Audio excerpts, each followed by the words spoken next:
Well, my video today is to tell you how to fix the knob on your Whirlpool Duet Washer. Now, as many of you know, this is pretty much a design flaw from Whirlpool. Thank you very much. And this little knob had snapped off and left me without a washer. A perfectly decent washer that has worked well. I've had to replace a few parts on it, but overall been very nice.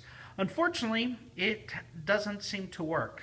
So when I went out to Whirlpool parts, and I went to my local appliance parts place, the part for this is basically right behind here, and it costs about $175, maybe $200, and I was like, just for a snapped off knob.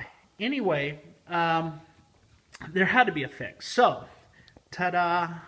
For 99 cents, I got a corn cob holder, for corn cobs, and guess what? It works perfectly. It will turn and do everything that you need to do just with a quick little turn. Yes, it's not pretty. But it does work. So go out and get yourself a little corn cob holder and turn that into your new knob. And hopefully that will help you. Saves you $200.